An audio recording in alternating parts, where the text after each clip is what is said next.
Computer శిక్షణను విద్యార్థులు సద్వినియోగం చేసుకోవాలని ఎమ్మెల్యే పాయల్ శంకర్ పేర్కొన్నారు. వనవాసి కళ్యాణ్ పరిషత్ ఆధ్వర్యంలో కంప్యూటర్ శిక్షణ పూర్తి చేసుకున్న విద్యార్థులకు సర్టిఫికెట్లు పంపిణీ కార్యక్రమాన్ని గురువారం ఆదిలాబాద్లోని సరస్వతి శిశు మందిర్లో నిర్వహించారు. ఈ కార్యక్రమానికి ఎమ్మెల్యే ముఖ్యాతిథిగా హాజరే విద్యార్థులకు సర్టిఫికెట్లను అందజేశారు.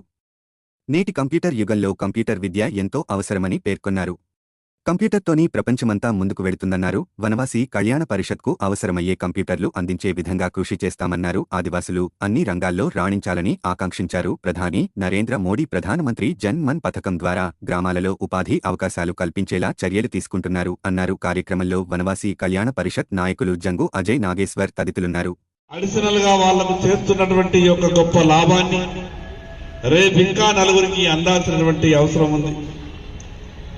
దాని కొరకు కంప్యూటర్లు కావాలనే విధంగా హైదరాబాద్ మరి పాత ఉన్నటువంటి కంప్యూటర్లు చెడిపోయినాయి.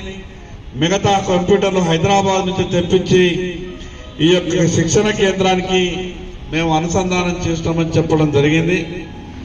నేను తప్పకుండా ఈరోజు పెద్దలు పార్లమెంటు సభ్యులు గోడం నగేష్ గారు ఈ కార్యక్రమానికి రావాల్సి ఉండే వారు అత్యవసరం మిగతా అక్కడ పని ఉండడం వల్ల హైదరాబాద్ నుంచి రాలేకపోయినరు.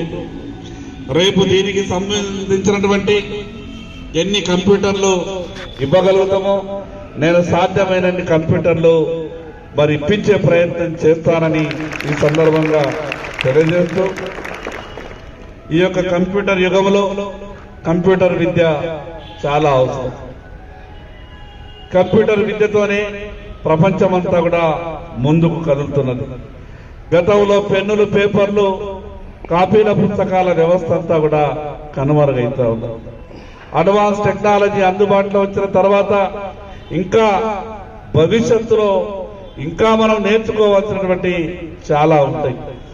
అది ఏదైనా కంప్యూటరే దానికి మూల కారణం అవుతున్నది. కంప్యూటర్ అనే వ్యవస్థ గురించి కంప్యూటర్ అనే సైన్స్ గురించి మనకు పూర్తిగా అవగాహన ఉన్నప్పుడే మనం అడుగు ముందుకేసే అవసరం కనిపిస్తా ఉన్నది. ఈ యొక్క అవకాశాన్ని మీరంతా కూడా సద్వినియోగం చేసుకోవాలా. ఆదివాసీ సమాజం ముందుకు వెళ్లాల్సినటువంటి అవసరం ఉంది.